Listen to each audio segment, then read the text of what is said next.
This week on Christian World News, we take you to one of the most unreached places on earth. It's known as the land of the blue sky, and it is where a camp is changing lives one young person at a time. The epic story of a family's escape from Vietnam after the fall of Saigon, how a series of miracles saved their lives, and showing off the beauty of the Bible in America's capital. Hello, everyone. Welcome to this week's edition of Christian World News. I'm George Thomas. Wendy Griffith is on assignment. Our first story comes from a corner of the world where few have even heard the name Jesus.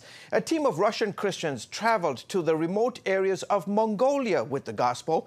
I had the incredible pleasure of joining them on their journey.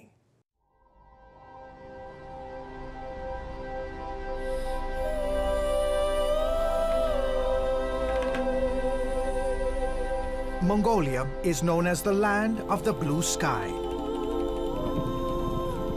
That's because people here enjoy more than 250 sunny days a year. Landlocked between China and Russia, it's one of the world's least densely populated countries. With just over 3 million people, more than half live in the bustling capital city of Ulaanbaatar. The rest of Mongolia, which is roughly 3 times the size of France, looks like this. Vast, treeless grasslands where most people live a nomadic lifestyle, raising sheep, goats, cattle, camels, and horses. And as I discovered, there are hardly any paved roads. First time driving here in Mongolia. I grew up in Africa. I loved driving a stick shift, so I'm very, very comfortable on these kinds of roads. So this is fantastic, and there's no traffic. I recently joined 46 Christians from neighboring Russia, heading to remote Western Mongolia, where few have heard the message of Christ's love. Pavel Barsokov led the mission. The heart of my Lord Jesus Christ is for the lost and hurting. I want to have the same heart. For 9 years, Barsokov has made dozens of trips to Mongolia, bringing along young Russian Christians trained and equipped to serve as possible missionaries and evangelists. 17-year-old Elena told CBN News she got the call to missions at a young age. This is her 3rd visit to Mongolia. I read a book about a missionary in a foreign country, and since then, I have had this burning desire to share God's love with people. This is Natasha Gorodnuk's first trip. She wants to serve in Nepal. Every time I think about it, my heart breaks because I know the calling on my life and I know what I'm supposed to do. For several weeks, Natasha, Elena, and 4 dozen other Russians partnered with Mongolian Christians to hold evangelistic camps for young people. We started working together with our Russian brothers and sisters several years ago to reach my people with God's love. What we are doing is vital for changing hearts and minds. In between playing games and enjoying other outdoor activities, camp organizers like Natasha Grishenko introduce Mongolians to Christianity. This is her 10th visit. These kids are the future of Mongolia. They are future pastors, future church planters, and possibly future leaders of this country.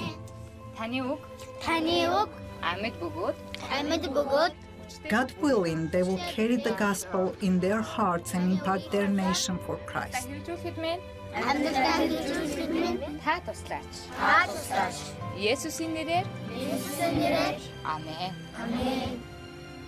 To better appreciate the significance of these camps, you have to understand the history of Christianity here in Mongolia. Shortly after the fall of communism, there were only 10 believers in the entire country. Today, some 26 years later, some 60,000 believers are spread across this vast nation. We are in a remote western part of Mongolia, and it is still one of the most unreached places in the world. Michael Cherenkov with Mission Eurasia co-sponsors the camps. His group focuses on raising the next generation of Christian leaders in countries of the former Soviet Union and surrounding nations. Sometimes we think that people around the world know about Jesus, but there are places like this that haven't been touched by the gospel. And so, camps like this one serve as an ideal ground for sharing the gospel. Whoa! With young people. Lives like that of 22-year-old Buyana Davasumbu. She accepted Christ while attending camp here as a little girl. She graduated from Bible college in May and is now preparing to go on the mission field. This camp was foundational to knowing God's love and preparing my heart to be a missionary. I try to come back every year to share my experiences of how I encountered Christ. For others like 16-year-old Mashbat Bassan, a Buddhist, this was the first time learning about Christianity. I learned in the Bible study today that God created the heavens and the earth, the animals and creatures of the sea. I never knew of these stories before. This is also Kiliam Makmardor's first camp experience. Many Mongolians don't believe in Jesus, and before I came to the camp, I also thought I didn't need to know anything about him. But now my heart has changed, and I've learned so much more about Christianity. In all, some 1,000 young Mongolians heard the gospel, many of them for the first time. I know there's all this controversy about Trump and alleged Russian collusion, but I encourage Christians in both of our countries not to focus on this. Millions of people around the world are going to hell because they don't know Jesus Christ. I'm not interested in politics. I'm interested about telling people about Jesus. Lives are in the balance, and we are commanded to go and tell others about Christ's love. This is what we are doing here in Mongolia. The power of the gospel reaching the uttermost parts of the world. Up next, from a dream in a Saigon market to miracles at sea, one family's remarkable journey to freedom and faith.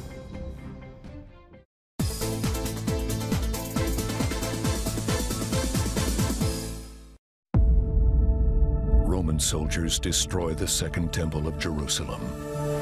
Centuries of eyewitnesses say the temple treasures survived. But where are they? They went from Jerusalem to Rome, Rome to Carthage, Carthage to Byzantium. Historians are silent about what happened to it next. This is a bad omen. Hosted and narrated by Gordon Robertson. So does it still exist today? CBN Documentaries presents a story of mystery. Where is it? Calamity. Most of the victims were butchered. And destiny. The possibility to dig is impossible. Take a journey to find Treasures of the Second Temple, a CBN Documentaries presentation, coming July 8th. Remember for a moment what it was like to be a child. You believed every story you were told. You saw a world full of endless possibilities. What stories will the world's orphaned and at-risk children believe? We believe the Bible tells the only story truly worth believing. We believe that every child should have the opportunity to dream, the chance to take challenges and turn them into possibilities, the chance to stand on the promises of God, to recognize their place in the greatest story ever told. They have their whole lives ahead of them. Theirs is a world of endless possibilities. They are looking for a story to believe. We will tell them that story. Will you join us?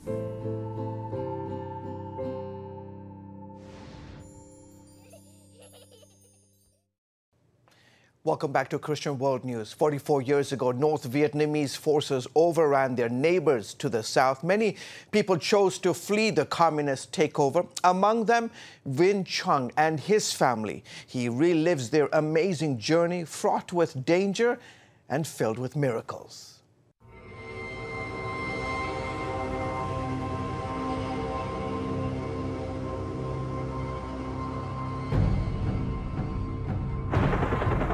April 1975. American military helicopters airlift embassy personnel and evacuees from Saigon.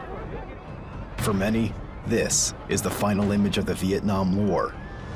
For those left behind, it's only the beginning. At first, the new communist government told them that little would change in their daily routines. If only that had been true. They first said that they just want peace, and they gradually started taking an inventory of all of our possessions, and then it could just continue to escalate to the point where my family literally lost everything and we were kicked out of our own homes. At the time, Vinh Chung's family owned a rice milling business, one of the largest companies in the Mekong Delta, and the Viet Cong wanted their share. Within months, the government confiscated everything, and just like that, the Chung's empire was wiped out. With no job or house to go home to, the family gathered what little they had left and fled. Vinh was just 3.5 at the time. And then overnight, we lost everything. And so my parents saw that if they were to stay behind, regardless of how hard we worked, that at any moment, the communists could take it away. And it was at that point, knowing that leaving the country could potentially result in death, my parents realized at that point it was worth the risk, because to stay behind, we had no future. After the fall of Saigon, many of their fellow countrymen felt the same way. Thousands, if not millions, left when they could. So many of them went north to China that the Chinese closed its borders. Others who fled on land had to go west through the killing fields of Cambodia and Laos. The Chung family had one option: leave by sea, even though none of them had ever been on a boat or even seen the ocean. We were allowed to take a small amount of money with us per person, but that was it. And so we decided to sell everything we had, get on this boat, go out to sea, and just hope for the best. But shortly before they left, Vinh's mother had a strange dream. And in the dream, she was in the marketplace as usual. But all of a sudden, she looked around and everyone was lying dead. And in the middle of the market, she also saw this bearded man. And whoever he would point to, they would come back up alive again. And so while lying there in her dream, she kept praying and wishing and hoping that this man would come and point at her and her family. And in her dream, this man did, and we all became alive again. And after the dream, she kept wondering what it was. And there was something about the dream that made her feel that it was more than just a dream. Of the so-called Vietnamese boat people, only 1 out of every 2 survived. They left with barely any food or supplies, and those refugee boats were easy prey for Thai pirates. And on these boats, little rickety boats, we had women, we had children, we had elderly people, and we were unarmed. So we were essentially a floating bank vault for these pirates, and they knew that.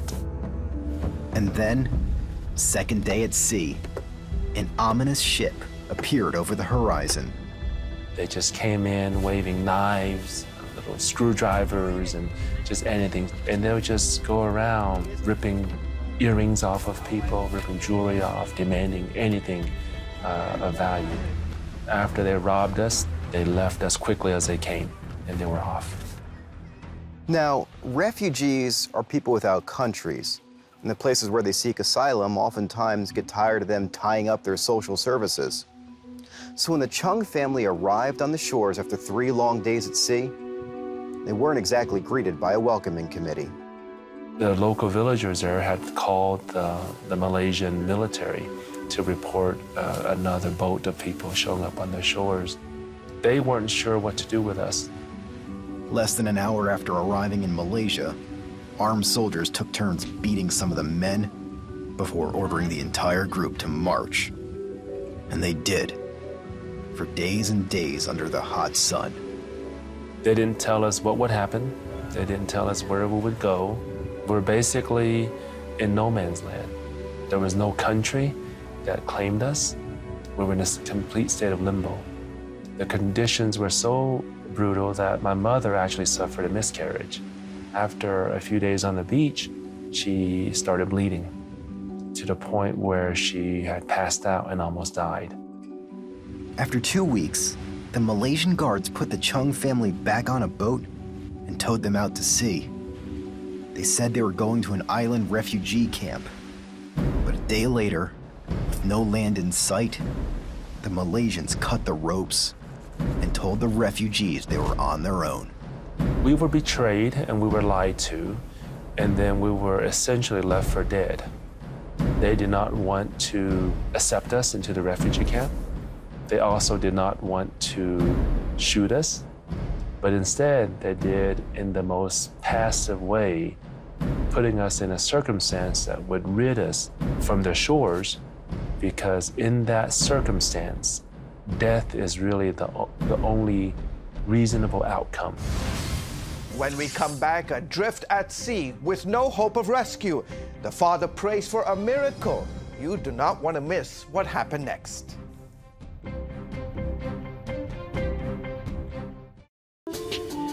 It's about the competition. I kind of put that pressure on myself, and I think people had expectations. It's about overcoming. We use this phrase all the time, keep chopping, keep practicing hard. It's about going the distance. You know, I think as a father, it's my job, to lead. Just be the best husband and father I can be. Watch Going the Distance with Shawn Brown Saturday night at 7:30 on the CBN News Channel. Woohoo! Hi, Superbook fans. Here's something else you'll love. It's the new Superbook Bible app.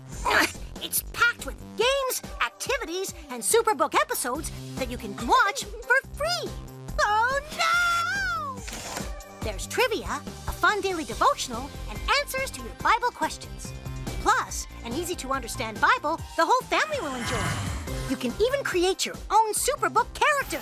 Ta-da! Whoa! Millsburg Falls man, come... Sorry, pardon me. Sorry, excuse me. Ouch! Are you getting this? Earn super points to win daily prizes, too. And so much more! Time to get back to my adventures. See you soon! It's the new Superbook Bible app. Free downloads on iTunes, Google Play, and Amazon. How can you find God's plan for your life? CBN presents The Plan, 8 Keys to Understanding God's Will for Your Life. In Pat Robertson's latest teaching, you'll discover the steps to take in following God's plan, how to know for certain when God is leading you, how to get rid of spiritual blindness and see God work. God said, I've got a plan to give you a future and a hope. Get The Plan. Call 1-800-700-7000 or visit cbn.com. In 1975, Vinh Chung and his family had made it out of Vietnam, escaping the communist onslaught on a boat. But denied asylum in Malaysia, they now faced death on the high seas with no food or water to sustain them. Dehydration begins when a body loses just 1 or 2% of its water reserves. Stranded in the South China Sea in the middle of July, Vinh and his family reached that stage after only a day. After 5 days at sea, the refugees were about to die. We had no food, we had no water. There were people who had gone blind because their corneas were scorched. There were people who were hallucinating. My grandfather started hallucinating. And the women on board actually contemplated drowning their own children, because perhaps that would be the way that would minimize the suffering that they would have to undergo. And my father looked around and saw his children and his whole family dying. And so he got on his knees and prayed to the Creator God. And almost immediately, the clouds came in and water came out of the sky. The rain helped them survive, but it wasn't going to help them live. The refugees needed another miracle.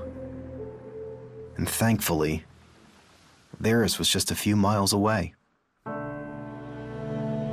We see a large white ship. We didn't know if this ship would be another pirate ship, but by now we were so desperate that it didn't matter.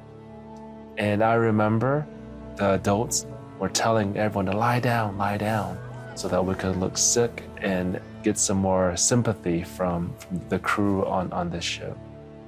It's kind of funny now to think about trying to act sick or desperate because we were near death. 2 years earlier, the president of World Vision, a man named Stan Mooneyham, bought an old cargo ship and began trawling the miles and miles of empty waters for refugees. He called it Operation Sea Sweep. On July 9, 1979, Sea Sweep spotted Vin and his half-dead family bobbing up and down hundreds of miles from shore. They're packed in there like sardines. Just literally chock-a-block. Oh, man. The refugees were brought on board and given food, blankets, and Bibles. Vin's father was invited to attend a service held by the crew. It was at that moment that he understood that this is the God that brought rain down to quench our thirst when we needed it. At the time, President Jimmy Carter declared that any refugees picked up by a U.S.-owned ship would be guaranteed asylum in the United States. So within months after being rescued, Vin and his family arrived at their new home in Fort Smith, Arkansas. Soon, they found a place where they could fit in, a church that offered a Vietnamese language service. The Chungs decided to attend and couldn't believe what they saw. In the church, my mother saw a framed picture of Jesus. And when she looked at that picture, she thought, that was the man in my dream. His name was Jesus. And he is a man who brings someone back to life, that someone could die and have a new life through him. The Chung family made the most of America. His father worked long hours to support his family of 10. Vin studied hard and graduated high school valedictorian. From there, he went to Harvard to become a doctor. And a few years ago, he went back to Vietnam. There, he met some cousins and relatives, his family that didn't make it out. I visited thatch roof huts with no electricity, no running water. I think at that point was when I realized that even though I had worked long and hard to get to where I was, it was really through no merit of my own. What really struck me at that point was Luke 12, verse 48, to whom much is given, much is expected. I'd never thought that that verse applied to me. I'd always thought that Jesus was talking about the rich or maybe the powerful people who could have an influence and have something to give. But when I was in Vietnam, I was able to see that everything that we have, regardless of how much or how little, has been given to us. And that we are stewards of all of our resources, all of our opportunities, and our potential influence for the kingdom of God. Now that I have been rescued, now that I'm safely on shore, my obligation is to send the boat back to those people who are in need. Today, Vin Chung is doing just that. He lives in Colorado Springs with his wife and children. He owns and operates his own practice as a dermatologist. He also serves on the board at World Vision, the same organization that saved his life more than 30 years ago. And after a journey that took him 10,000 miles across 2 continents, he's finally home. And as always, you can see more of these great stories at our CWN webpage. We'll be back right after this. As the world watches from the outside, it's a big diplomatic tug-of-war here in the Middle East. Go inside the story with Jerusalem Dateline. Israeli archaeologists are talking about a discovery that could change the thinking about the Temple Mount. Join CBN Jerusalem Bureau Chief Chris Mitchell and get the biblical perspective on the events shaping the world. What starts in Israel then ends up going to other places. Watch Jerusalem Dateline, Friday night at 9:30 on the CBN News Channel. Orphans Promise is committed to loving and serving at-risk children, to helping keep families together, and to creating opportunities for strong and sustainable communities around the world. We're working in over 60 countries around the world, and with your help, we can do even more. There's an old African proverb I love that says, if you want to run fast, run alone. But if you want to run far, run together. At Orphans Promise, we want to run far so we can touch the lives of as many orphaned and vulnerable children as possible. But we don't want to go alone. We're out to change the world, one child, one family, one community at a time. Will you join us?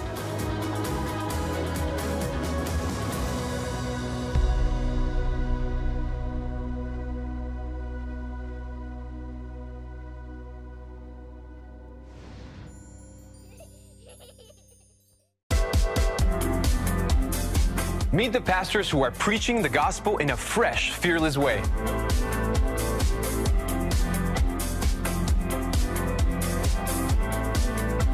I'm Roberto Torresadillo. Join me each week for Next Gen Voices.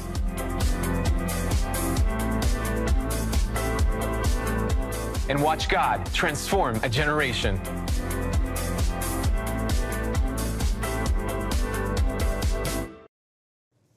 And welcome back to the broadcast. There was no separation of church and state in Washington, D.C. recently. The entire Bible was on display. But it wasn't just words on pages. As Paul Strand reports, it was a unique vision of a German painter spread across more than 3,000 pieces of art. Imagine every single part of the Bible illustrated by a professional painter, and then all those paintings lined up next to each other and going all the way around the reflecting pool on the National Mall. They say a picture's worth 1,000 words. Well, so then what are 3,333 pictures worth? In this case, the entire Bible. German painter Willy Wiedmann put many years of his life into this project. The head of the Museum of the Bible was excited to see it all displayed at once. It's the world's longest Bible, arguably the world's longest illustrated book. And this is a chance for us to show it off to the district and to the nation. The painter's son came all the way from Germany for the mile-long display and to represent his father's vision. There are more than 1 billion people illiterate, people who can't read and write, and that's one way for them to engage with the Bible through visuals. He believed that about 1/3 of the world's population either couldn't read or couldn't learn through words. They had to learn pictorially. And that was his motivation to spend 16 years of his life to create this amazing Bible. The world might never have seen this treasure. The painter didn't even tell his own family about it. It was a total surprise when I discovered it. It was Martin and his family who discovered all the work their father had done. Well, he put it away in 4 big aluminum cases, which I found after he died in his attic. Wiedmann borrowed from many schools of art: surrealism, cubism, abstract expressionism. It led to a whole different look for biblical subjects. He never wanted God to have a face or a gender, and so God is always represented as a triangle coming from the top of the page. We're used to thinking of Jesus looking a certain way from all those Renaissance paintings. Wiedmann definitely had a style of his own. Like here's Jesus washing his disciples' feet and at the Last Supper. Jesus is always represented with this crazy blonde hair. Don't know why. But no matter how people felt about the style, it was one massive biblical wonder to behold. To have a mile-long picture around the reflecting pool in form of a Bible, I mean, this is unheard of. Paul Strand, CBN News, the National Mall. Well, folks, thank you so much for joining us this week. Until next week, goodbye, and God bless you.